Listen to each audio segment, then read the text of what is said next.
Welcome to A Taste of AZ podcast, where we interview the talented people that make up Arizona's vibrant food and beverage scene.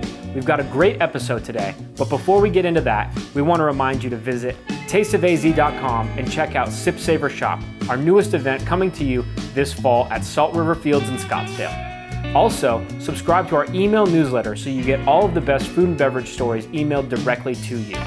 Make sure to follow us on social media, and with all that said, let's get into today's episode.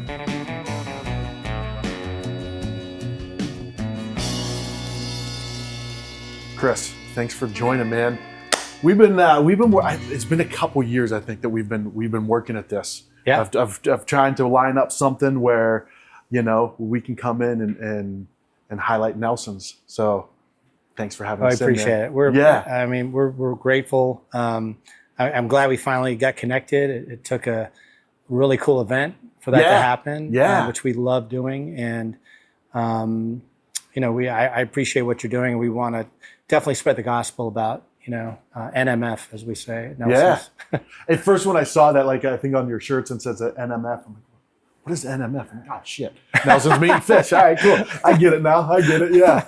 But no, you guys are doing such cool things. And it's interesting because I think when we kind of got this conversation going, when you and I first kind of met each other, whether it was, in your shop in Arcadia or shooting you a DM or whatever, you just had the Arcadia spot. So, and this has been here, a year now? The one in Scottsdale? It'll be 2 years on August the 1st. Dang. Yeah. And wow. we'll be 8 years on November the 1st of this year.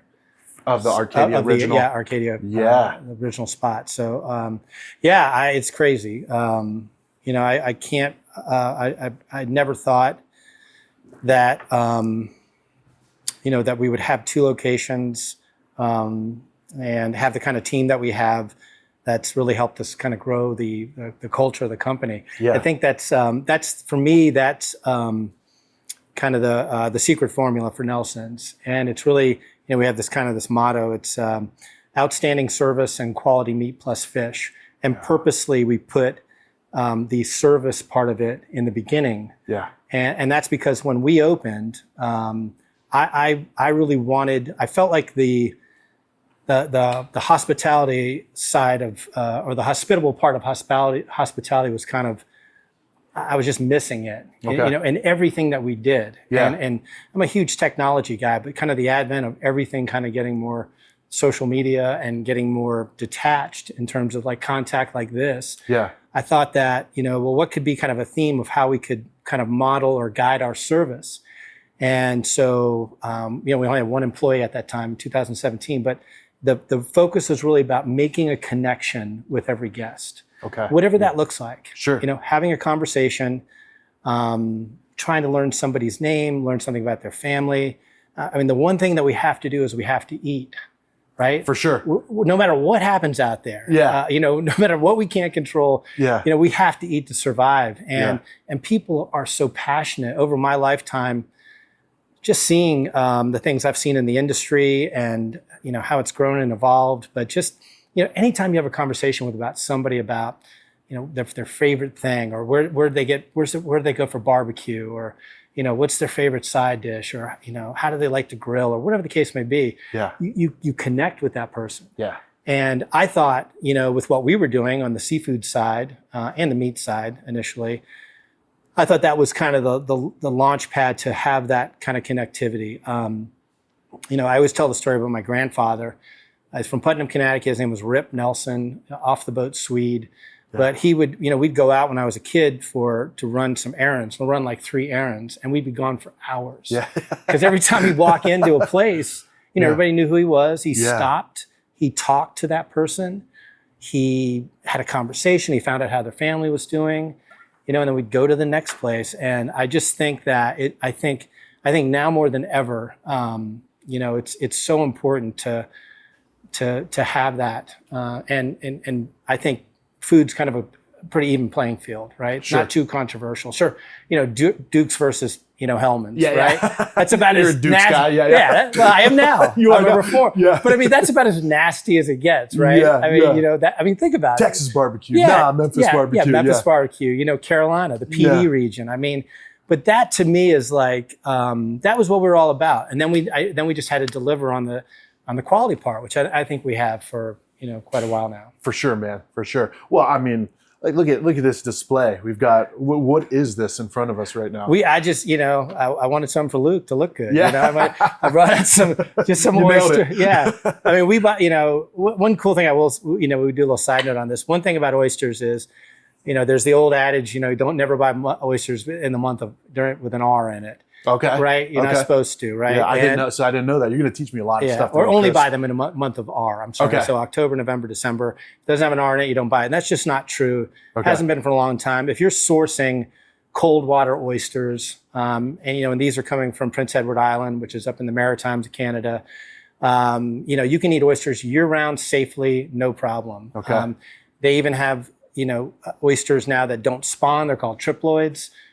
So there's a way to be able to enjoy those every year. But I just wanted, we're closed today, coming off the holiday weekend. Yep. So we really won't have much of anything until tomorrow morning, where we'll have a ton. Yeah. And I just wanted to put something on display for you, just to let people know that every day you can get oysters at Nelson's.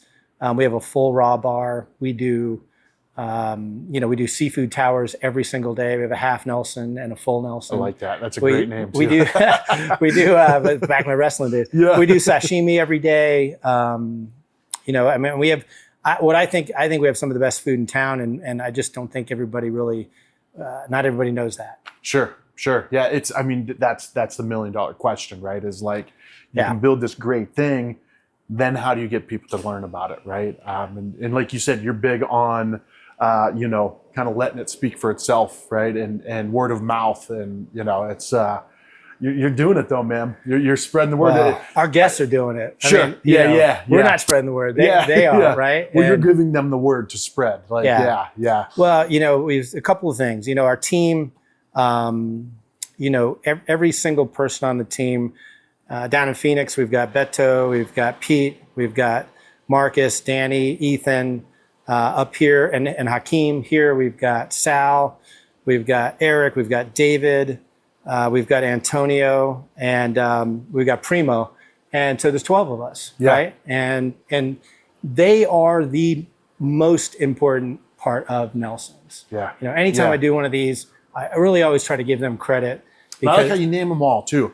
Like, my team. They've all got a name. Yeah. It's not just hey you or whatever. And again, if you'll see our guests, our guests will come in, and a lot of them are like, they are literally, some guests go to particular stores to be with certain people. Sure. Because of the relationship they've developed with them over the years. Yeah. And our guests are running for, some of them have been coming in since day one. Yeah. So, that's just a huge part of what we're doing on the quality side. The other thing that we do, which I definitely want to get the word out with this, is if you go to our website, which is meat.fish, it's very easy, meat.fish, and you go to a prompt will come up for you to sign up for an email.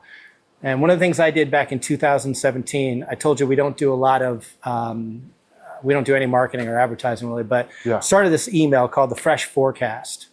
And, it's now grown to about 25,000 subscribers.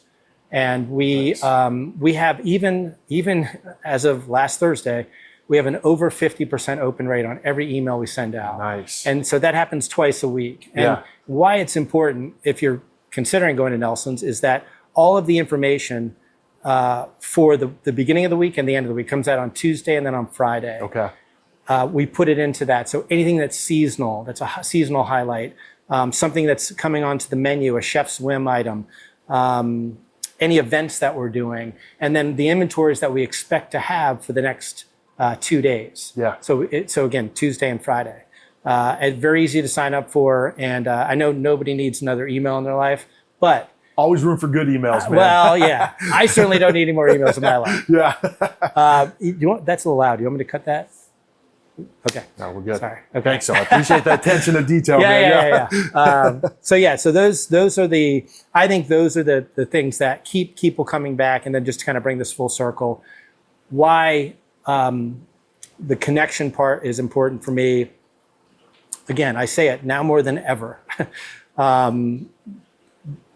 If we would communicate more, I think we get a lot. Things would happen in a way where everybody would benefit from it for the long term. Just you mean in society in general? And I do, but I never want to get into that. I know what I can control. When you walk in the door, I can control that experience. Yeah. Right. Yep. And I've been blessed, over my many years in the hospitality industry and restaurants and the kitchens, to have been mentored by some really great people. And a lot of the things that they said to me still resonate today.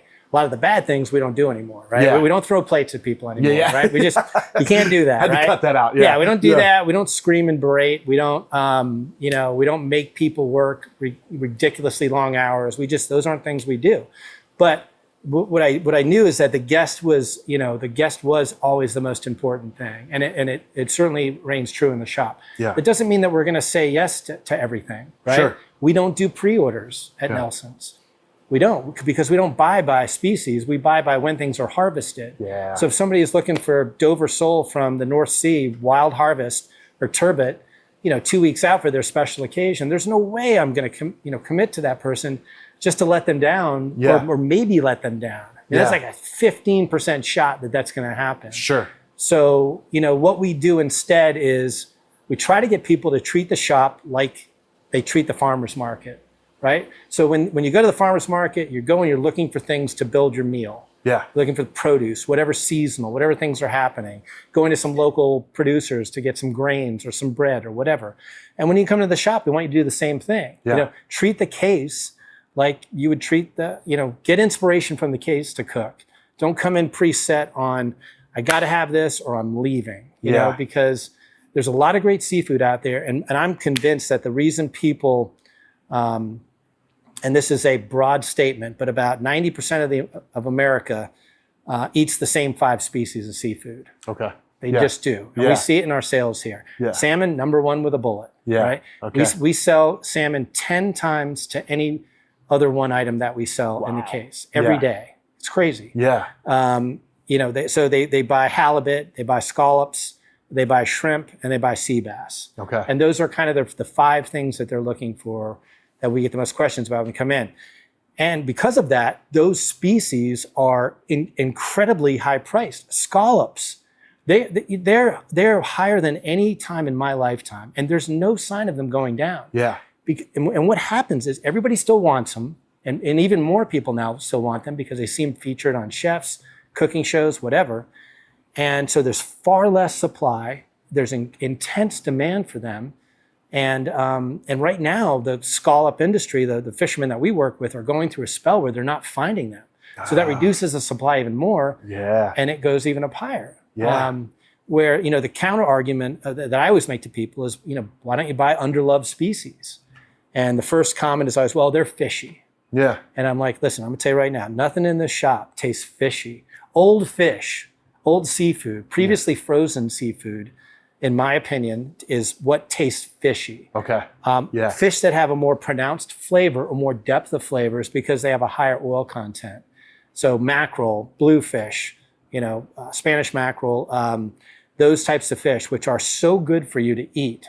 Sardines, anchovies, monkfish, right? That's a white fish. It tastes and it has a texture of lobster, but we have a hard time selling it. Yeah. Everybody loves cod, right? Well, what about hake?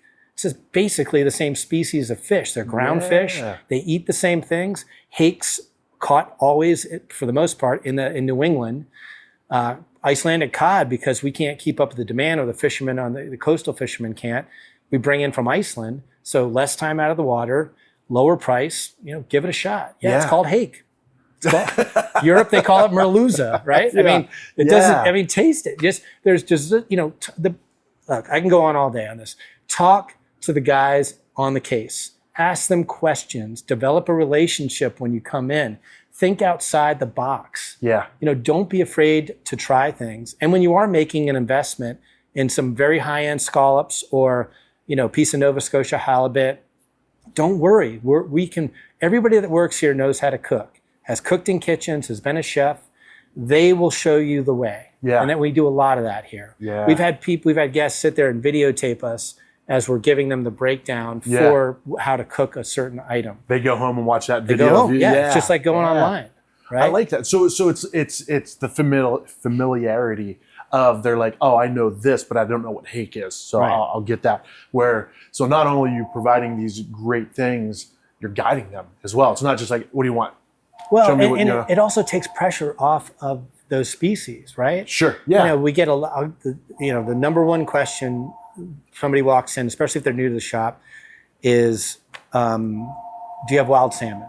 Right? Doesn't matter what time of year. Yeah. Right. And understand that the wild salmon season, for the most part, the fisheries are coming in between April and maybe the tail end of summer, right? Okay. Yeah. Maybe September.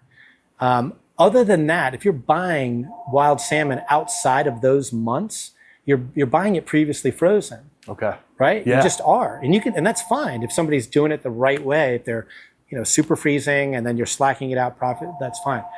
But we sell Faroe Island salmon. It's our number one seller. It has been since day one. Just they want to come in today. What can I tell you? What time you open, Chris? And again, literally 10 times as many pounds per day as we do the other fish. Yeah. But it's, this fish is an aquacultured species of fish. The reason we work with this particular group, and we've worked with 2 different farms in the Faroe Islands. One's called Bakkafrost. They allow the species of fish to get up to anywhere from 9 to 10 kg. So you double that, it's 2.2 per kg. So you're looking at anywhere from 18 to 20 pound whole fish. Okay. Unheard of in because there's such pressure on the bad aquaculture programs out there to have that.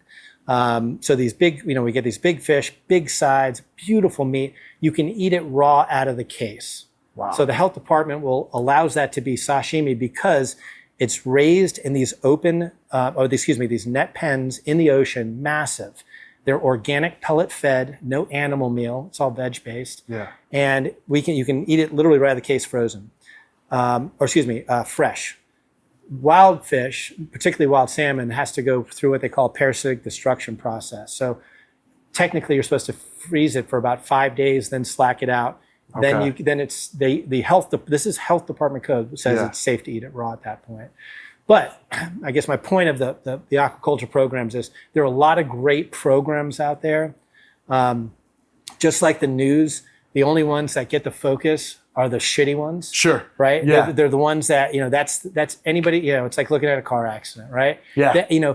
Unfortunately, if we could get more out there on these programs, it's imperative that people understand that those are safe to eat and they should be eating them and trying other aquacultured species like open blue cobia, right? So farmed in net pens in the ocean off of Belize. It's a sashimi grade fish. Yeah. When you cut the flesh, it looks like Wagyu beef inside. It's white and it's just webbed with fat. Yeah. And it's delicious. There are a lot of them, but if you're looking at your children or your grandchildren being able to have wild salmon or scallops, if we don't make changes to the way that we buy seafood, like people do in Europe, because in Europe they buy everything. It's what's available. Sure. Right. Yeah. We need to take on that mentality, and I think it's a healthier way to live too. Yeah. Well, I think that there's, and you're right. Like getting the word out about that is often difficult, right? But you carry Steadfast Farm stuff, right? And so it's funny. My father-in-law, we were talking about strawberries one day. We got strawberries. They're not good. It's because they're not in season. He's like, what do you mean? It's like they're always. You can get them at the store all the time. They're always in season. No, they're not. Right. Just because you can buy them doesn't mean that's prime, right? But that's what we do is I want strawberries today. I know that it's not in season, but I can go and get them, and they're not the same quality. But a Steadfast Farm, you're right, you get inspired by what is available, right? Not coming in I'm going to have salmon with this, this, and this, and I'm very rigid about that. And then you have to go to Safeway and buy a generic frozen whatever, right? Yeah. So I think people are getting that more and more, and that's what we like to focus on with the Taste of AZ. Is we like to just the experience of going into Nelson's is incredible, to learn about all that stuff, and then to get guidance on how to prepare it and all that. It's an uphill battle though, right? It is because because we're not Amazon. Yeah. Right. And so we've got Again, I'm no expert, folks. Okay, I'm not. I know what I know about this stuff. I'm not telling anybody to do anything here, but I'm telling you, we want what we want when we want it, and it's become easier than ever. Yep. And it becomes harder to have those conversations like you and I just had about buying different species, or why can't I get this? Why can't you order me something a month out? Yeah. Why wouldn't you do that? Don't you want my business? That's not it at all. It's just, so it's harder and harder because everybody's got this mentality that they can eat strawberries year round, that they can eat tomatoes that they think are going to be delicious year round. Watermelon, it's like, it's tough. So, you mentioned Steadfast. One of the, we try to support as many local producers as we can. We even had a local fish for a time, believe it or not. And people were like, what do you mean? You're getting a fish in the desert? How can that be? Yeah. We were buying this, there's this Australian that I met years ago at the Boston Seafood Expo, and his name's Matt, and he was from Australia, and he was a barramundi guy. He raised barramundi in the ocean in Australia. Yeah. And he bought this trout farm in Gila Bend years ago. Yeah. And what he was doing is he was flying the fry of the barramundi from Australia in an airplane, flying it to LA, pumping that into a truck, and then driving it from LA to Gila Bend, and then taking over this old trout farm that's fed from this aquifer from the Colorado River. Yeah. And he's producing these amazing barramundi. Yeah. They're incredible. I mean, it's the spring waters, naturally, pellet fed, organic pellet fed. One thing we will never serve here is tilapia. No offense, folks. Okay. For those folks that like tilapia, that's all I'm gonna say about tilapia. Yeah. But this is an amazing fish. So that was one of the cool, kind of local stories. The guys in Phoenix will joke, yeah, we go down, we noodle, carp down in Tempe Town Lake. Yeah. We get every now and again, we get a couple of carp back at the thing. Yeah. But so, trying to focus on taking it back to local. Brent with Sonoran Pasta. We've had 3 bakers that from any time we get to work with, first and foremost was Jason, started with him. Then we went to Mark with Nice Buns. We hope to get him back soon in Phoenix. And then we just started selling barrio bread from Don in the Phoenix location. And so we focus on those guys. Bad Dog, chips and salsa.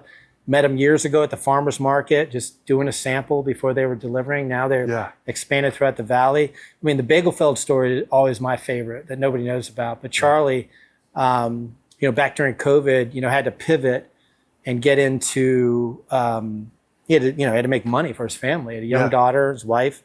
And so he started making bagels out of his house. And one of our regulars, Gigi, she came by, and we happened to be in transition on, we had a bagel company from Awatuki that closed. And I'm like, yeah, we'd love to get bagels, but we got to taste them. So she's great. So he'll come in. So Charlie came in, it's like 2020, I think, end of 2020. Okay. Brought us a bag of bagels. They were still warm. And myself and the 2 guys that were working for me at the time, we ate them like, oh my God, these are incredible. Yeah. I'm like, can we get them once a week? He's like, yeah, no problem. So he would make them out of his house every week. Yeah. And we would get bagels for Saturday. And we created this bagel sandwich we do only on Saturday. It features our smoked salmon schmear. We do house cured gravlax for 5 days. Okay. We do toasted. I know Charlie won't like that, but we do toasted. But, we did that. And then, he was able to get, build some business up, save some money, got the first place off of Thomas, built up a huge wholesale following now. He's got multiple accounts. Now he's getting ready to open his 2nd location. Nice. It's just wild, how things start and how they evolve. For sure. But it's, I guess the motto here is how important it is to support those people that are here local in the valley and that are really, doing the work to make it happen on very small budgets. Their heart is behind it, their soul's behind it. We all kind of put it out there, support local, especially now in the summertime. It's hard to be a small fish in a big pond, no pun intended, and run and try to survive these summers out here financially. And we don't ever cut our staff's hours back. They find things to do. Yeah. We just, we take the hit for a couple months. We lose money, and then we hope to, gain it back. But I mean, really, if you're if you're still here for the summer, thank you. Please come by. Sure. But if you are here, really think about that purchase. It's easy to go to Amazon and, order a bag of groceries. But you can't have a conversation with a dead fish guy, right? That's right. Or any of our other local companies, the restaurants here, it's so important. There are lists out there, and I encourage you to find them and try to support them. And you're doing a great job of that with Thank you. Taste of AC. It was cool to see, Jimmy on the cover there. And it's that's quite a story, too. For sure. Yeah. Truly Arizona, born and raised. Yeah. So doing some stuff, young dudes that just they got that energy, man. Let's take a quick break. Then we'll jump back into this. Okay. A quick reminder to get your tickets to Sip Savor Shop before they sell out. We'll be at Salt River Fields on November 1st, bringing you food, beverage, and a retail experience like we've never done before. It's going to be very exciting, and we hope to see you there. Make sure to sign up for our email newsletter and check us out on social media. Now let's get back into the episode. All right, so, but you're not originally from Arizona, right? I'm not. Where were you from? I'm born in Connecticut. Okay. So originally born in New England, right on the coast, New London, and grew up in Waterford. And then, really up until I got into college, spent most of my time moving up and down the East Coast. Okay. Lived down in Miami, left a very small town in Waterford, Niantic, Connecticut.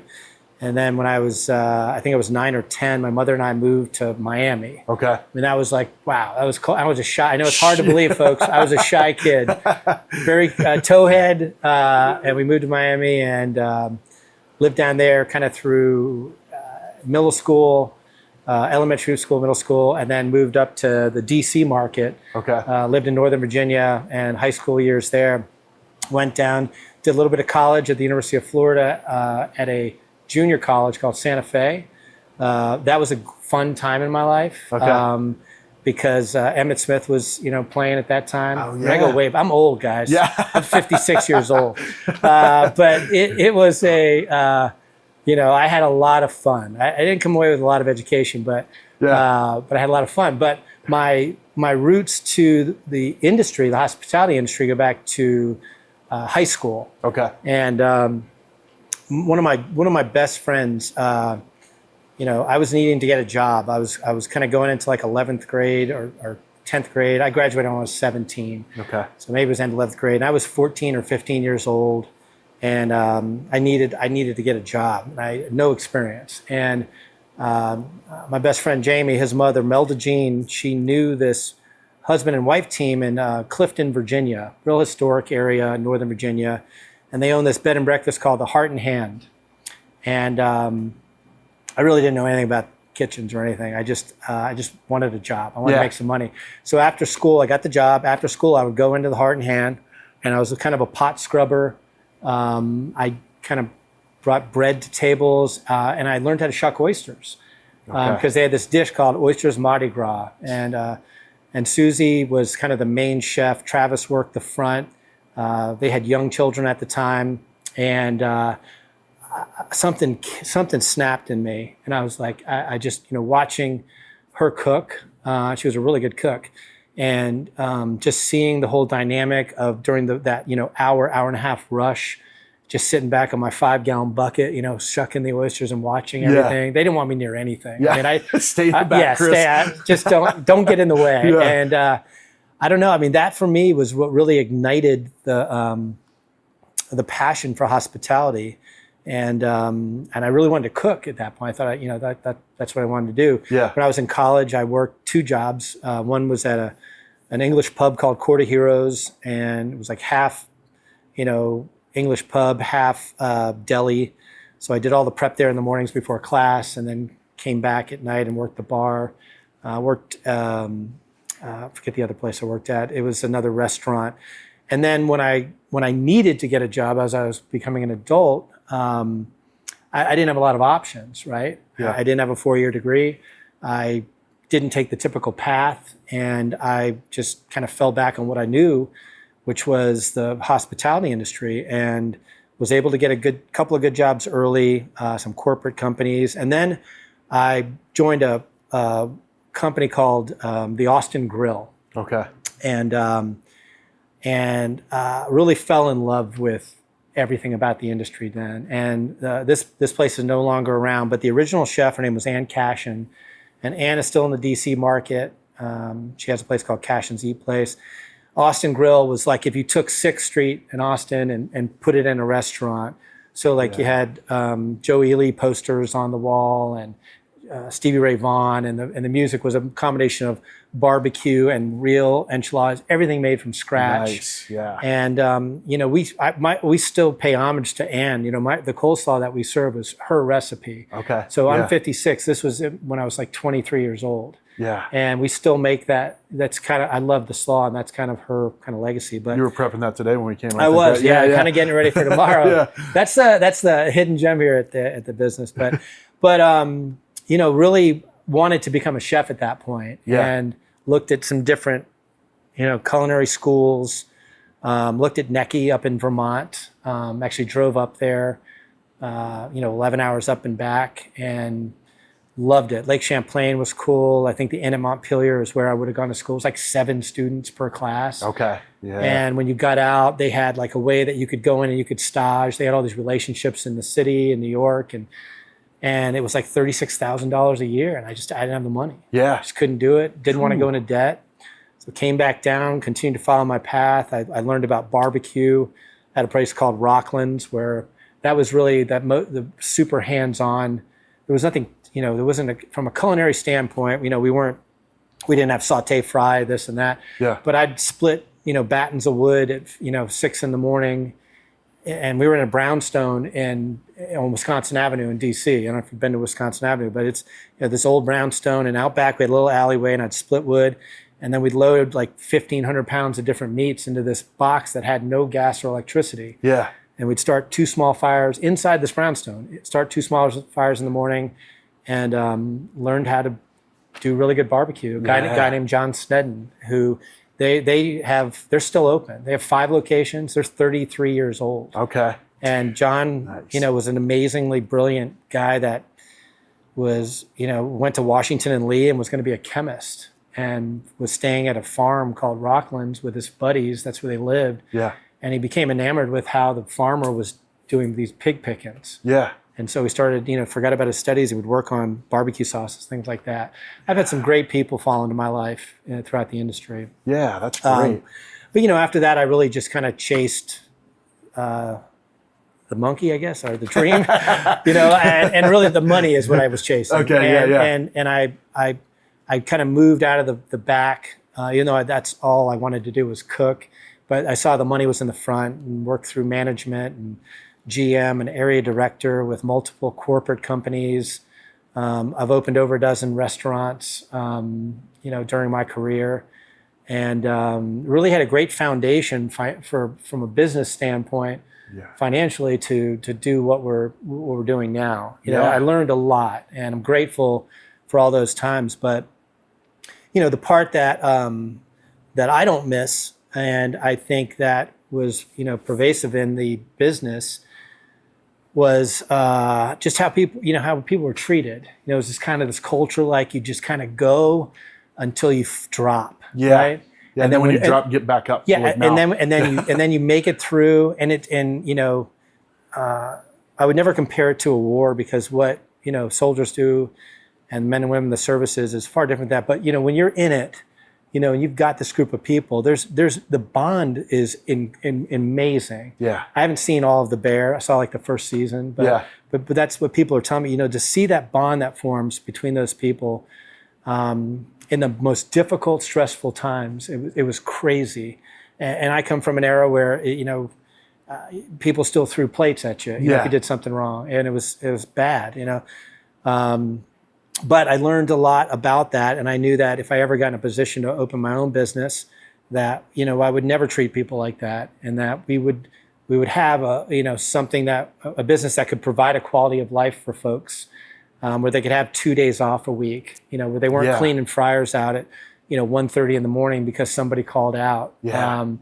And I think that's been part of the formula behind our great team and why they've hung around me so long, because I'm not easy to work with. I can be a lot sometimes. You can just ask my guys. I'm sure they tell you when I'm not there anyway.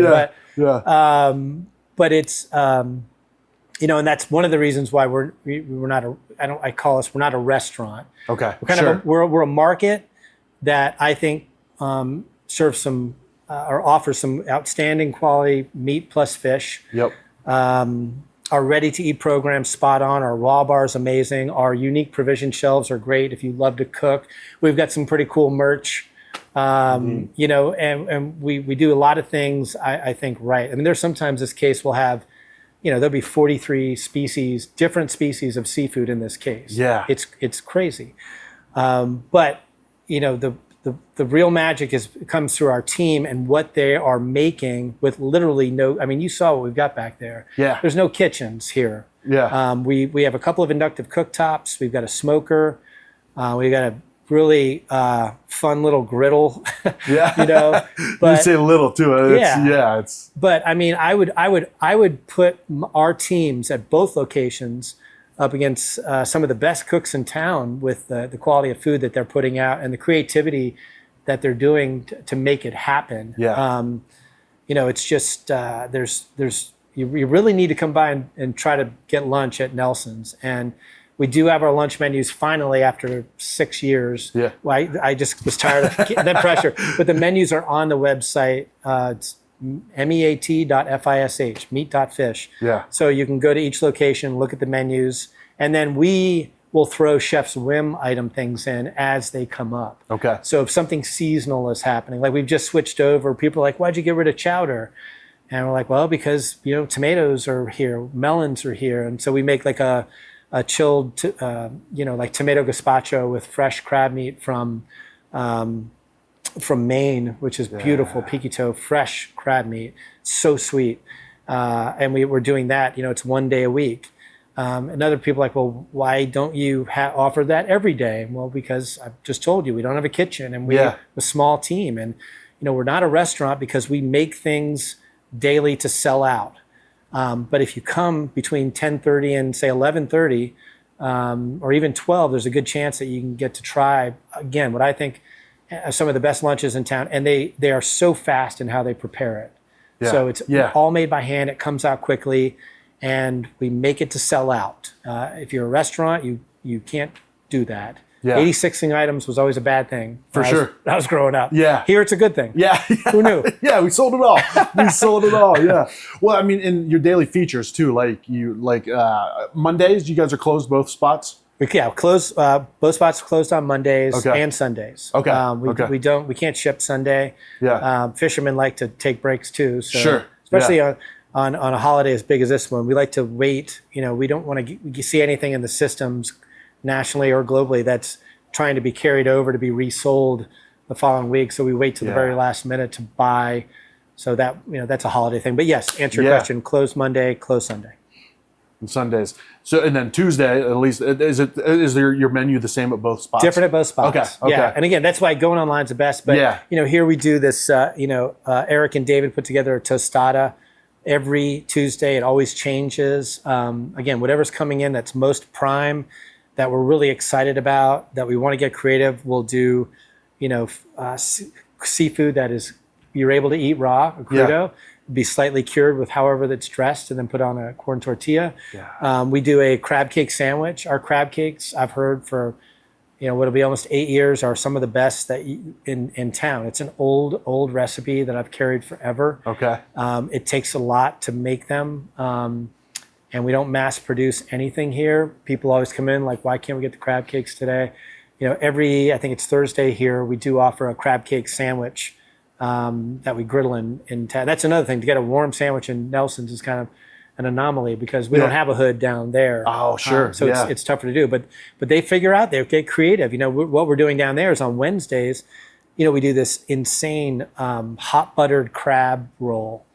We got rid of the lobster roll. Like, and there was a lot of pushback. People weren't happy about that. They were not happy about that. You know, but when we started doing lobster rolls in 2017, it was kind of like a thing. Like there weren't a lot lobster rolls, and we don't use frozen lobster meat. I mean, we cook our lobsters, we cull the meat, and we hand chop it. Everything's done by hand, but it seems like just about there's a lot of people that have them now. So Yeah. and I was like, we're never getting rid of the lobster roll. And both Ethan and Danny came to me and they were like, hey, we want to try something. We got to get rid of the lobster roll. And I'm like, there's no way. There's no goddamn way we're getting. They were like, I don't know, man. You got to be the one to tell them. Yeah, and they're like, nope, we're gonna do it. Yeah. And I'm like, all right, I'll stand behind it. What are you gonna do? And like hot buttered crab roll. So they take a sous vide and get the crab to the temp that they want. It's held in the sous vide and this butter, and then they take whole butter. That's another thing that drives me crazy. If you've ever had a crab roll, a lobster roll in particular that's got clarified butter on it, it's gross. I mean, it's like there's no fat. Yeah. It's all the fat's out. It's like pouring oil onto. I just don't like that. I've never liked that. So they're actually emulsifying whole butter, keeping it warm, dressing the crab meat. It gets this beautiful toasted New England split top, butter toasted both sides, and then they make these really fragrant crumbs from whatever bakery that we've had that week. I think they're using Barrio bread right now. They make crumbs. The bread's pulsed. It's tossed in butter, fresh herbs, and lemon zest. Ooh. And so they take that, so that the crumbs go on the hot buttered crab in the roll, and there's remoulade in the bottom. Yeah, it's so good, man. Dang. But they're like, all right, we want to take this off the menu soon. I'm like, oh, really? It's just starting to get. I'm like, all right, whatever you guys want to do. Yeah. Excuse me, but so. Every day you can go to the website, go to the navigator, go to locations in either Scottsdale or Phoenix, and then take a look through the site. And if you have any questions, call the shops. I always say, when in doubt, call the shop, starting at 10:30. Okay. We don't answer the phones before 10:30 because from 6 a.m. until 10:30, we're going hard, as they say. I mean, we got a lot going on, and there's just no time. We're a lean staff. There's just no time to do it. But the other thing I will say to back up to, trying to work with people is that you can call the shop same day. And if there's something you see, if you've gotten the fresh forecast on the email, or if there's something that you're curious about and you call the shop and we don't have a lot of it, you can call the shops, have them hold the item. They'll prepay for it at that point, and they'll hold it in the walk-in, and you can pick it up later that day. Okay. We know everybody's got crazy schedules. So there is kind of a way, but we're never gonna say, a pre-order to days out. We just don't. 2 weeks. I'm like, I want this. Yeah, we just don't do that. A lot of people do. Again, we're not Amazon. Yeah. Well, dude, what I like about what you do is like you've obviously you have the experience. And now you have the team, you have all these things in line to this is a curated experience for people, right? Like you guys are the experts, you know your shit, right? And you're like, come in, we will guide you. Not like, oh, now you're chasing all these balls that every customer's throwing, like, oh, you should have this available 2 weeks now, you should have this every day. Then what are you, right? Like you're just, you can't sustain that. And what kind of way is that to? It's tough. It's people get passionate about it. Yeah, they get pissed. Sure, they do. Yeah. I mean, we get calls, and sometimes we run out of things. And you understand, it's not just that we're running out because we want to run out of something. We may only get offered 5 pounds of something. Last week we have a diver. His name's Evan. He's up in Alaska, and we were able to get some of his percebes, which is these are gooseneck barnacles. They are highly prized. They're extremely dangerous to harvest. Yeah. And there was about, I think it was less than 5 pounds available. Yeah. And I had somebody come in like at 10:30 and buy like 3 of the pounds, and then there was like 1.5 pounds left. So at 11:30, this person came in and was like, "Hey, where's the percebes?" I'm like, "They're gone." Like, what do you mean they're gone? Yeah. And I tell them the story. People just, and I get it. It's like when you get excited about something and there's a letdown. I get that, but understand this: we have so many things, so many options for you every day at both shops, and the teams are more than capable and experienced and have the passion to guide you to something that you may have never had before, and it may be fucking incredible. Yeah, I mean, it may be amazing. Yeah, it's a matter of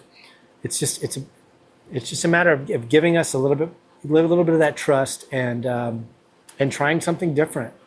For all you bluefish haters out there, I'm telling you right now, it is still one of my top 5 favorite fish to eat. And we are coming right into bluefish season. Yeah. We're already seeing them coming out of New York, Massachusetts. Soon we'll be in Nantucket. I'm going up to Nantucket to meet with a good friend of mine, talk about some growth things that we're doing. But I'll be there from the 23rd to like the 27th. And you can guarantee I'll be at a great point, hopefully with a rod and reel in hand and bringing in some bluefish to eat. When it's fresh, it's one of the best tasting fish. When you charcoal grill that fish, it is so moist and so delicious. And it's almost like a soft, tender grouper. So meaty like grouper, real delicate. And I've been told it's got, more omega-3 than wild king salmon.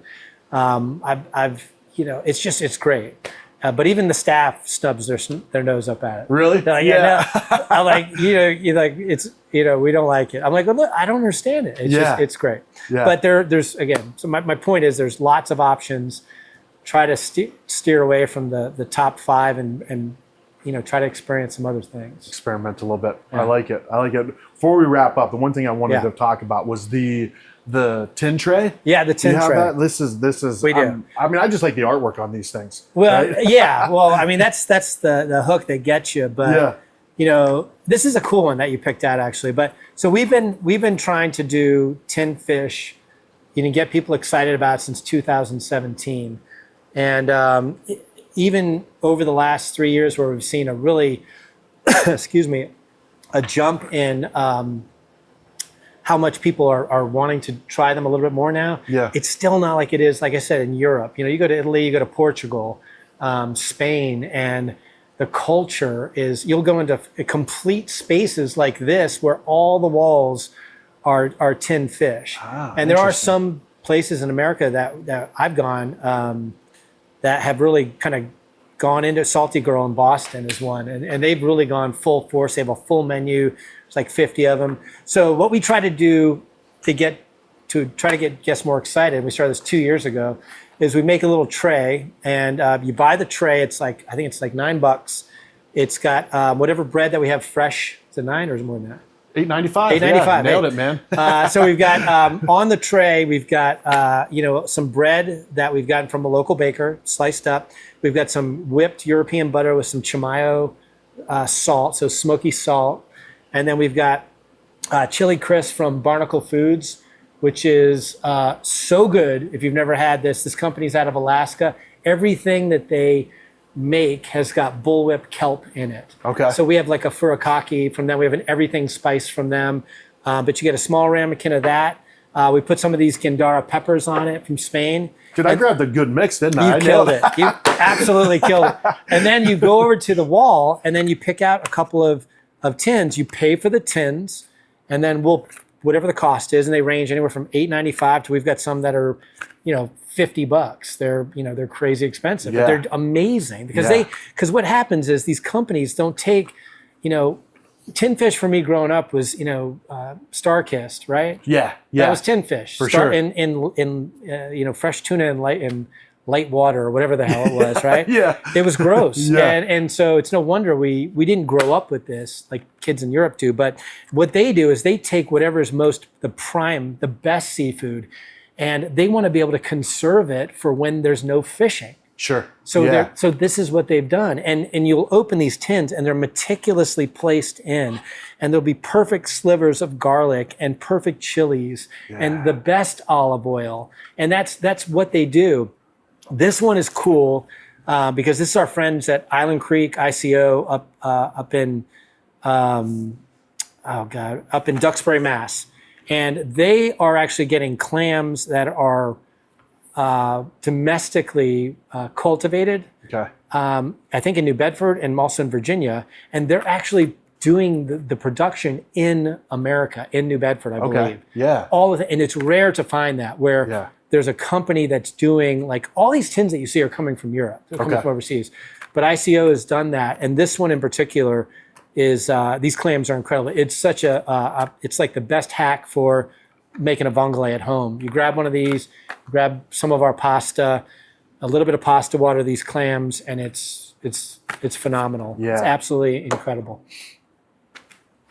Man, What did we cover? Is dude, there we anything covered else? it all, man. We covered it all, and I think we just scratched the surface, Chris. So. Well, I'll tell you this. This is exactly what my wife Danielle did not want to happen. Is me go on and on and on for hours. No, Danielle, you did great. You did great. Yeah. No, this is why we do what we do. I mean, for you to distill down your knowledge and your experience to a 45-minute to an hour podcast, that's tough to do.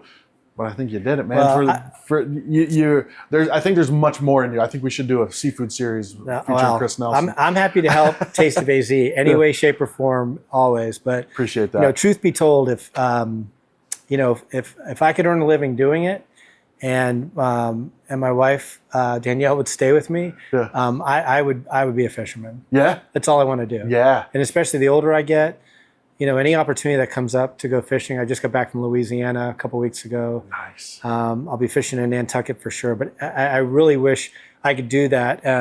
But if I can't, I'd rather be here with you guys in the desert and trying to bring the best of what the oceans offer to our guests every day. So thank you, man. I dig it, man. I really appreciate it. Thank you so much. Thank you. Meat.fish? Meat.fish. MEAT.FISH. Sign up for the fresh forecast. It's so easy. The only other really great way to keep in touch with us is our Instagram stories. We don't have a huge corporate structure here. Yeah. The old guy does the Instagram. The old guy does the email. The old guy does payroll. The old guy sweeps the stoop. I mean, whatever I can do to help get our team in a place where we can continue to grow, and we will continue to grow. There's more news on the horizon. We'll leave it at that. Beautiful. Chris, appreciate you, man. All right, thank you, Eric. Thank you. Appreciate it. We hope you enjoyed today's episode of the Taste of AZ podcast. Make sure you've got your tickets to Sip, Savor, Shop for our event this fall on November 1st at Salt River Fields. We'll be bringing some of Arizona's best food and beverage and dozens of retail vendors for you to sip, savor, and shop your way through Arizona's finest. Check us out on atasteofaz.com, sign up to our email newsletter, follow us on social media, and we'll see you in the next episode.